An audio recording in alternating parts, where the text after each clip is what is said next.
Okay बच्चा party, upon structure of atom कर रहे थे, तो जस्ट इन कंटिन्यूएशन, ठीक है। स्ट्रक्चर ऑफ एटम में आपने लास्ट जो टॉपिक पढ़ा था वो एनर्जी रिलेटेड था, तो उसमें हमने पढ़ा था कि वेव नंबर क्या होता है, ठीक है। Wave number is equal to 109677 1/n1 का स्क्वायर माइनस 1/n2 का स्क्वायर पर सेंटीमीटर में, ठीक है। और energy of electron in stationery orbit, ठीक है। अगर भाई साहब इलेक्ट्रॉन स्टेशनरी स्टेट में है तो इसको अपन क्या लिखते हैं, ई एन, ये नेगेटिव होता है, minus R H is basically Rydberg constant, ठीक है। ये रिडबर्ग कांस्टेंट होगा और यहां पे होगा आपका 1/n का स्क्वायर, ठीक है, 1/n का स्क्वायर। इसकी वैल्यू कितनी है भाई साहब, आर एच की वैल्यू है 2.18 इंटू 10⁻⁻18 जूल्स। इसको लिख लीजिए भाई साहब, ठीक है, 2.18। तो अगर समझ लो हम यहां से पूछा जाए n's value and the energy of hydrogen, similarly energy in transition state for n is equal to 2, कितना हो जाएगा भाई साहब, 1/2, ठीक है, क्लियर है। ये सारे बहुत सारे फॉर्मूलेज हैं, ठीक है, जो आपको थोड़े से ध्यान में रखने हैं, इनका नोट बना लीजिएगा, मैं वैसे भी आपको ये फॉरवर्ड कर दूंगा, ठीक है, बट इट्स वेरी इंपॉर्टेंट। यहाँ पे रेडियस रिलेटेड है, वेलोसिटी रिलेटेड है, एनर्जी रिलेटेड है, वेवलेंथ रिलेटेड है, दीज आर थिंग्स विच, इसमें बहुत सवाल बनते हैं, ठीक है। चलिए एक सवाल यहां पे करते हैं, इसमें दिया हुआ है भाई साहब आपका, what is the frequency and wavelength of a photon emitted during a transition from n is equal to 5 to n is equal to 2 state in the hydrogen atom।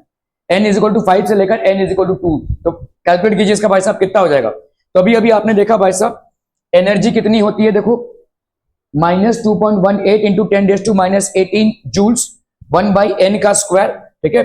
तो एनर्जी ऑफ यहाँ पे भाई साहब आपका एनर्जी मतलब energy emitted, तो हम यहाँ पे E5 अगर देखें तो ये कितना हो जाएगा, -2.18 इंटू 10⁻5, समझ में आ रहा है ये वाला भाई साहब, sorry 10⁻⁻18, I am so sorry, ये हो गया आपका 10⁻⁻18, 10⁻⁻18 इंटू आपका 1/n का स्क्वायर, ठीक है, 1/n का स्क्वायर, तो ये हो गया 1/5 का स्क्वायर, ठीक है।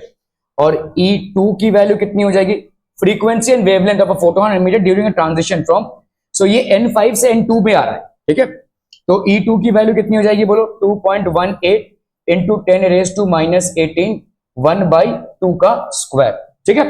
तो कितना आपका चेंज होगा एनर्जी में, मजा आ रहा है बहुत ज्यादा, ठीक है। डेल्टा E की वैल्यू भाई साहब कितनी हो जाएगी, डेल्टा E की वैल्यू हो जाएगी भाई साहब कितना, देखो this will be E5 minus E2, ठीक है।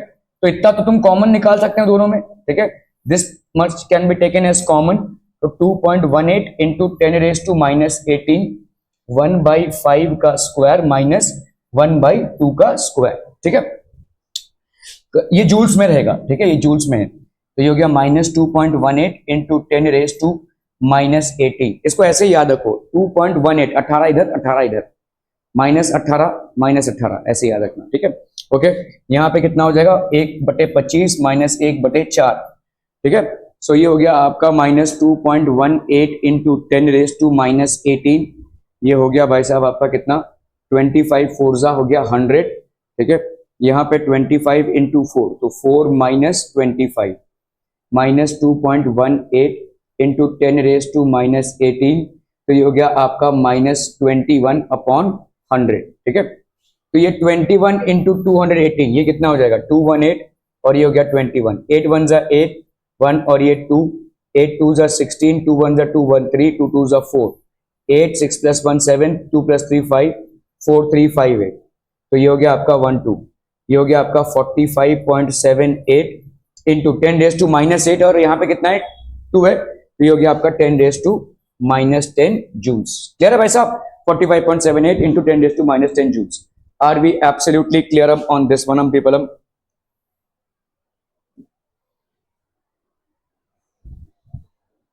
क्या किया मैंने, अरे 18 है, ओ ओ ओ आई एम सो सॉरी, ये भाई साहब है आपका 18 ना, -18, तो ये हो जाएगा -20, है ना, -20, ओके ओके ओके।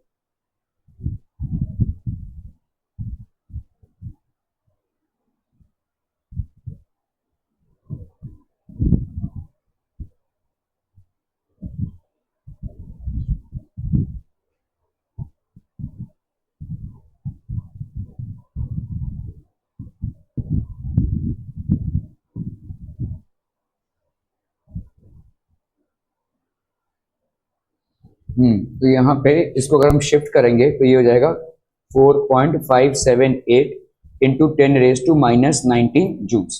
क्लियर है? ओके, अभी आपसे यहाँ पे क्या पूछा है भाई साहब, what are the frequency and wavelength. ठीक है, आपसे यहाँ पे पूछा है भाई साहब वेवलेंथ कितना हो जाएगा और फ्रीक्वेंसी कितना हो जाएगा।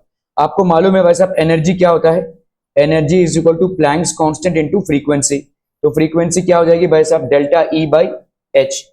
तो कैलकुलेशंस हैं और क्या, 4.578 इंटू 10⁻⁻19 और प्लैंक्स का कांस्टेंट कितना होता है 6.626 इंटू 10⁻⁻34, है ना, ये होता है प्लैंक कांस्टेंट। तो that is basically joules per second. ठीक है, तो यहाँ पे आ जाएगा भाई साहब, ये आ जाएगा पर सेकंड में आ जाएगा, जूल्स जूल्स कैंसिल हो गए। इसका भाई साहब कितना आएगा पता नहीं, इसका जितना भी आंसर आवे भाई साहब कितना आ रहा है, देखो यहाँ पे 4.58 इंटू 10⁻⁻19, तो ये आ रहा है आपका कितना 6.91। This is coming out to be 6.91 into 10⁻14 hertz. ठीक है, ओके। अभी आपको पूछा है भाई साहब लैम्डा मतलब वेवलेंथ की वैल्यू पूछिए।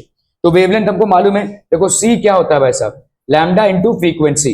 तो आपका लैम्डा का वैल्यू क्या हो जाएगा, सी बाई फ्रीक्वेंसी। ठीक है, सी की वैल्यू है 3 इंटू 10⁸8 और फ्रीक्वेंसी अभी अभी आपने कैलकुलेट किया 6.91 इंटू 10⁻14।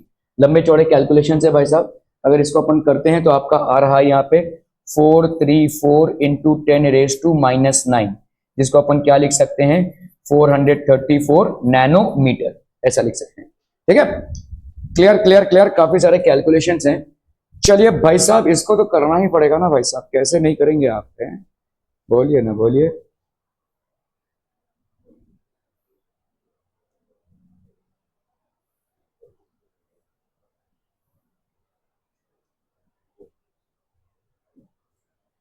देखो यहाँ पे calculate the energy associated with the first orbit of helium atom. तो आपके जितने भी हाइड्रोजन और हाइड्रोजन लाइक एटम्स के लिए, हाइड्रोजन और हाइड्रोजन लाइक एटम्स के लिए एनर्जी की वैल्यू कितनी होती है -2.18 इंटू 10⁻⁻18 और यहां पे हो जाएगा आपका n स्क्वायर, आपने देखा ये तो हो गई, और यहां पे होगा z का square which is atomic number का स्क्वायर, हाइड्रोजन और हाइड्रोजन लाइक एटम्स के लिए। ठीक है, तो कर लीजिए भाई साहब, ये हीलियम क्या है, हीलियम हाइड्रोजन लाइक एटम है।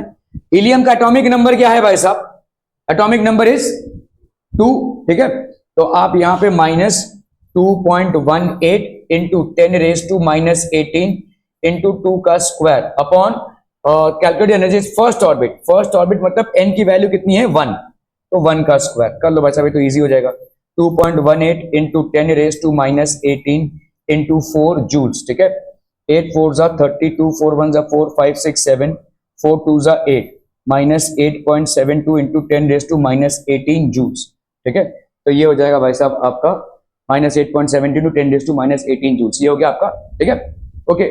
What is the radius of the orbit, orbit radius का क्या हो जाएगा, देखो आपका देखोगे अगर रेडियस हम देखेंगे तो Rn क्या होता है 52.9 पिकोमीटर, पिकोमीटर में ले लो या तो नैनोमीटर में कर ले तो अलग बात होगी, 52.9 पिकोमीटर अपॉन n का स्क्वायर। चाहे तो यहां पे आप देख लीजिए, देखो फॉर्मूला है Rn का स्क्वायर। चलिए पिकोमीटर, मैंने तो पिकोमीटर लिया था, अगर आप नैनोमीटर ले रहे हैं तो Rn radius of hydrogen like atom, ये क्या हो जाएगा बोलो n square by Z, I am sorry n square by Z होगा, हाँ ठीक है, इंटू 0.0529 नैनोमीटर। पिकोमीटर लोगे तो भाई साहब 12 हो जाएगा, 10⁻⁻9 10 11 12 52.9 पिकोमीटर आ जाएगा। ठीक है, तो n square by z into 0.0529 picometre nanometre. ठीक है, क्लियर है। तो अगर हम भाई साहब यहां पे करते हैं 0.0529, तो यहां पे sorry, so radius r n की वैल्यू क्या हो जाएगी n स्क्वायर बाई जेड था ना, n square by z into 0.0529 nanometre hydrogen like atom के लिए। तो आपका n का वैल्यू यहाँ पे 1 है, z की वैल्यू 2 है भाई साहब, 1 का स्क्वायर अपॉन 2 0.0529 नैनोमीटर। ठीक है, तो ये हो जाएगा भाई साहब कितना 0.022 4 2 6 12 2 4 तो आपका हो गया ये 0.0264 नैनोमीटर। आर एन की वैल्यू हो गई भाई साहब, रेडियस 0.0264 नैनोमीटर। क्लियर है भाई साहब, are we clear clear clear. ठीक है, तो ये आपका भाई साहब यहाँ पे लर्निंग हो गया कि radius of n nth orbit of any hydrogen like atom will be equal to n square by z into 0.0529 nanometre, ठीक है। और एनर्जी क्या होगा for any hydrogen like atom, it will be -2.18 into 10⁻⁻18 into z square by n square, where z is the atomic number and n is the number of the orbit, ठीक है। Okay okay okay, चलिए भाई साहब, अरे ओ भाई साहब क्या कर रहे हैं रे? What is the wavelength of the light emitted when an electron in a hydrogen atom undergoes transition from the energy level 4 to भाई साहब energy level 2, ठीक है। What is the color corresponding to their wavelength? तो आपका भाई साहब wave, यहाँ पे वेव लेंथ पूछा है तो पहले आप वेव नंबर निकाल लो, ठीक है। वेव नंबर का डायरेक्ट फॉर्मूला क्या है भाई साहब? वेव नंबर का डायरेक्ट फॉर्मूला होता है भाई साहब, अगर हम देखेंगे वेव नंबर का डायरेक्ट फॉर्मूला क्या है, 109,677, ठीक है, 1/n1 का स्क्वायर माइनस 1/n2 का स्क्वायर, तो ये हो गया आपका 109,677। अच्छा ये क्या है? पर सेंटीमीटर में है, ठीक है। ये हो गया 1/n1 का स्क्वायर, यहाँ पे कितना है भाई साहब? 2 का स्क्वायर माइनस 1/4 का स्क्वायर, ठीक है, 4 का square, so this will be 109,677। ये हो गया आपका 1 तो ये हो गया कितना? 4 का हो जाएगा 16, नहीं 4 हाँ 16 है ना, यहाँ पे 4 है, 4 माइनस 1 है ना, so that will B 109,677 into 3/16 पर सेंटीमीटर। ये आपका वेव नंबर आया है, ध्यान दीजिए। यहाँ पे निकालना क्या है भाई साहब? Undergoes transition from the energy level 2, ठीक है, 2। तो आपका भाई साहब यहाँ पे वेव लेंथ कितना हो जाएगा? आपको मालूम है कि भाई साहब 1/λ इज इक्वल टू दिस, तो आपका भाई साहब लैम्डा की वैल्यू क्या हो जाएगी? 1 वेव नंबर, तो ये हो जाएगा आपका 16/109,677 इंटू 3, और ये हो गया सेंटीमीटर्स में, ठीक है। इसको भाई साहब अगर मीटर में कन्वर्ट करना है वगैरह वगैरह, तो आपका भाई साहब यहाँ पे आंसर कितनी आती है? आंसर आ रही है भाई साहब आपका 16/109, so this answer is coming to be 486 nanometre, ठीक है, 486 नैनोमीटर। अभी आपसे पूछा है what is the colour corresponding, ठीक है, तो आपका 486 नैनोमीटर बेसिकली ब्लू में आ जाएगा। क्यों? देखो भाई साहब 400 से लेकर 700 तक नैनोमीटर तक विजिबल, ठीक है, मतलब विबग्योर है ये, ठीक है, विबग्योर है, तो 486 आ रहा है, अप्रोक्सीमेटली ब्लू तक आ जाएगा ये, ठीक है, समझ में आ रहा है ये? Okay okay okay.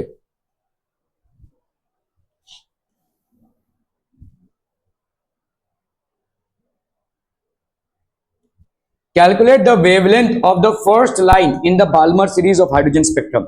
Wavelength of the first line एकदम आसान है भाई साहब। फर्स्ट लाइन कब जनरेट होगा? बाल्मर सीरीज मतलब N1 की वैल्यू, पहला क्या होता है? लाइमेन आता है, लाइमेन में N1 की वैल्यू 1 और N2 की value above 1।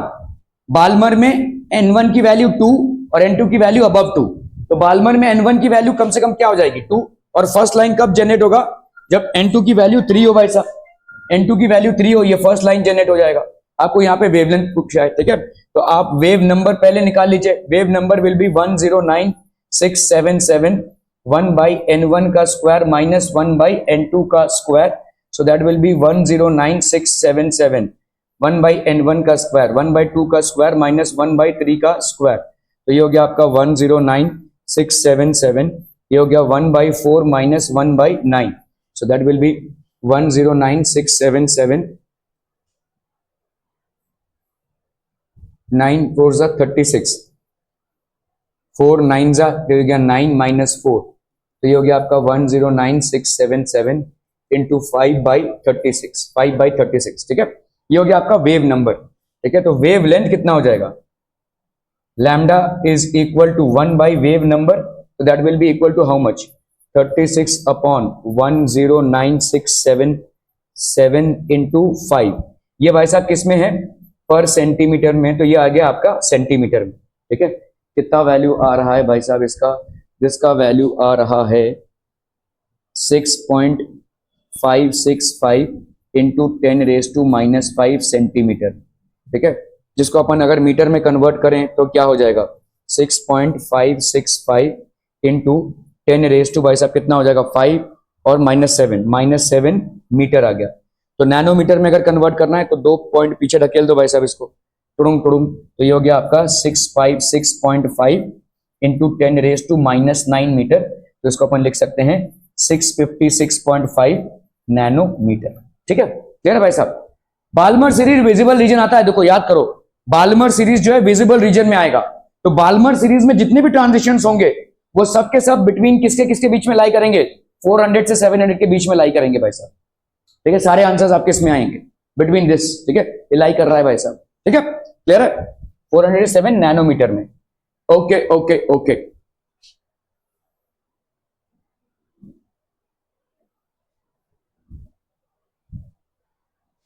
Calculate the shortest wavelength in H2 spectrum of Lyman series. RH की वैल्यू तो दी हुई है। ठीक है, शॉर्टेस्ट स्पेक्ट्रम कब जनरेट होगा, शॉर्टेस्ट वेवलेंथ कब जनरेट होगा, जब आपका N1 से N2 नहीं, शॉर्टेस्ट कब जनरेट होगा। देखो देखो देखो, इसको देखो ध्यान से देखो, वेव नंबर देखो, वेव नंबर क्या होता है, R1/N1 का स्क्वायर माइनस 1/N2 का स्क्वायर। ये तो भाई साहब फिक्स्ड है, 109677 1/N1 का स्क्वायर। लाइमैन है तो N1 की वैल्यू कितनी हो जाएगी बोलो, calculate shortest Lyman series, N1 की वैल्यू तो 1 ही होनी।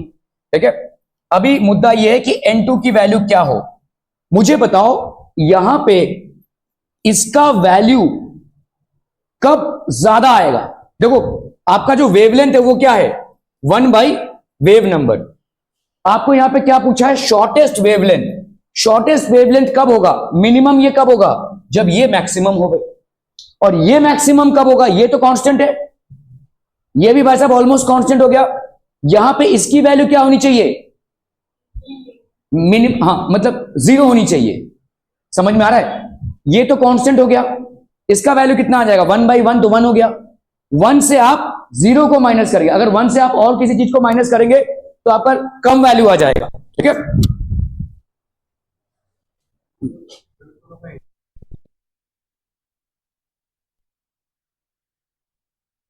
पहले उसको खत्म कर लो, इंटीग्रेशन को टाइम लगेगा। हाँ चलने दो ना, हाँ तो ठीक है ना, ये अभी आ रहा है ना, अभी उसका एक चीज चालू किया तो उसको खत्म कर देते हैं।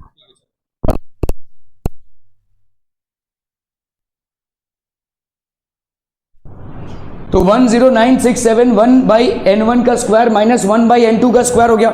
मतलब ये आपका तो फिक्स हो गया, ये आपका मिनिमम होना चाहिए। उसका मिनिमम वैल्यू क्या होगा, 0।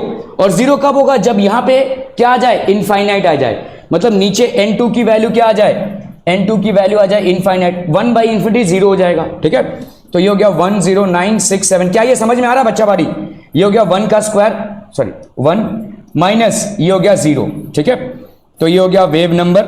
आपका लैम्डा का वैल्यू क्या हो जाएगा, लैम्डा का वैल्यू हो जाएगा आपका 1/वेव नंबर। ठीक है, तो ये हो गया आपका 1/10967। इसकी वैल्यू भाई साहब कितनी हो जाएगी, दिस